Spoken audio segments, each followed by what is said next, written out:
Bonjour, bienvenue sur BD7 Le Mag.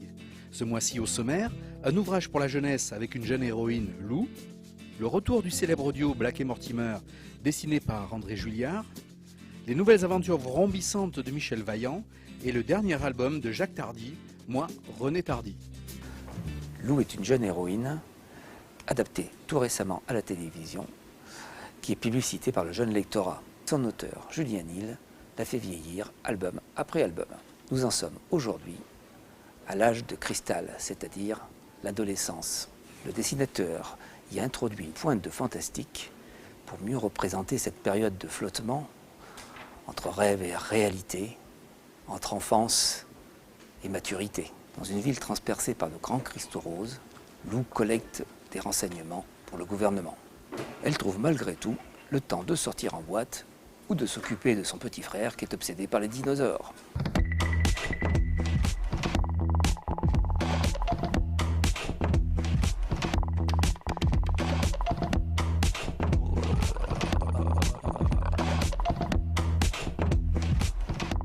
Les enquêtes du célèbre duo Black et Mortimer sont aussi un énorme succès en librairie. Le nouvel album vient de sortir. Il est cette fois-ci dessiné par André Julliard et le scénario est signé Yves Sante. Une habile intrigue qui met en scène le musée d'Oxford où se déroulent des vols mystérieux et d'étranges assassinats permet de nous passionner, d'autant plus que le dessin d'André Julliard est d'une ligne claire, absolument très claire.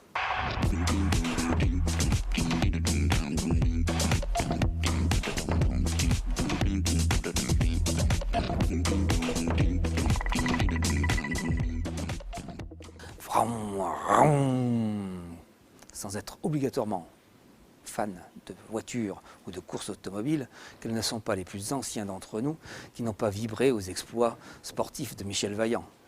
Figurez-vous qu'il revient pour une nouvelle saison dans une version complètement relookée et modernisée. En ancrant l'histoire dans la réalité, en multipliant les rebondissements et surtout en faisant vieillir les personnages pour les rendre plus humains, les nouveaux auteurs ont réussi à nous passionner pour ces courses sans fin et ces aventures plus vrombissantes que jamais. Vroom.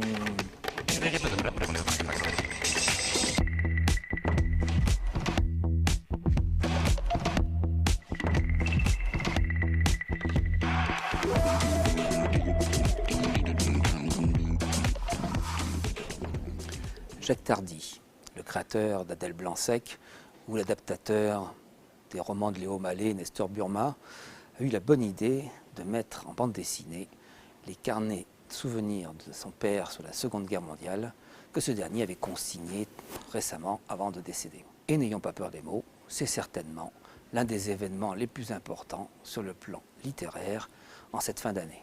Ainsi va-t-il retracer le quotidien de cette longue captivité dans un camp prisonnier en Poméranie, au nord de la Pologne, entre 1940 et 1945. C'est aussi la première fois que l'auteur, bien connu pour ses positions antimilitaristes, se représente dans une de ses bandes dessinées.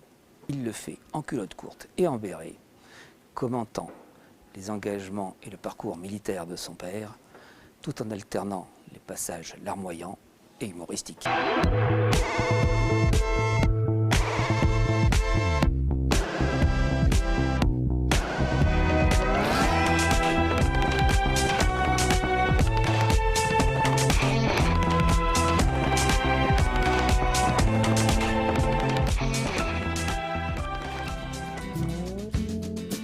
BD7 Le Mag, c'est terminé. Bonne lecture et à bientôt.